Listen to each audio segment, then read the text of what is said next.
দেখেন এই আপুটার জন্য অনেক খারাপ লাগতেছে। ওনার হাজব্যান্ড এই ভাইয়াটা মাত্র ৫-৬ দিন হয়েছিল দেশে আসছিলেন বাহির থেকে। তো আসার পরে মাত্র ৪-৫ দিনই ওনারা একসাথে ছিলেন। তবে আল্লাহর ইচ্ছা, আল্লাহ যেটা ভালো মনে করেন সেটাই করেন আমাদের সাথে, আমাদের কারো হাত থাকে না।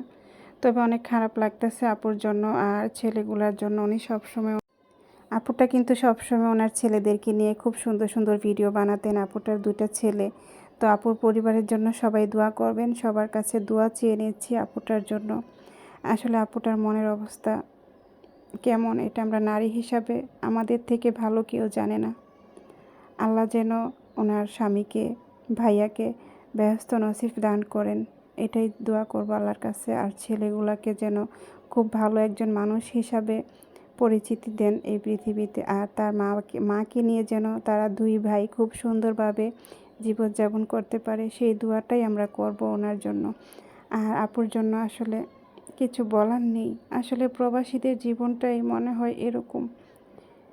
এত কষ্ট করে ওনারা বাহিরে, বাসায় এসে সুখের মুখ দেখতে না দেখতেই একটা দুর্ঘটনার পরিস্থিতির শিকার হয়ে গেল আপুর পরিবারটা।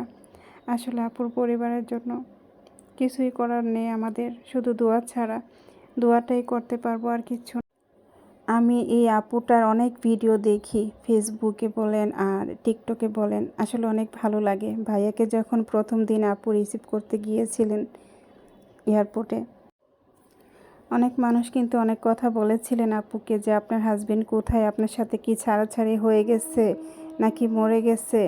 আসলে বাঙালি মানুষ যেন কীরকম জানেন, মানে একটা কিছু পাইলে এটার খুঁটিনাটি যাই নাই ওনারা ছাড়ে। তবে এটা ঠিক না, বুঝছেন। যার যার পরিবারকে নিয়ে ভালোভাবে থাকতে দেন, বাঁচতে দেন।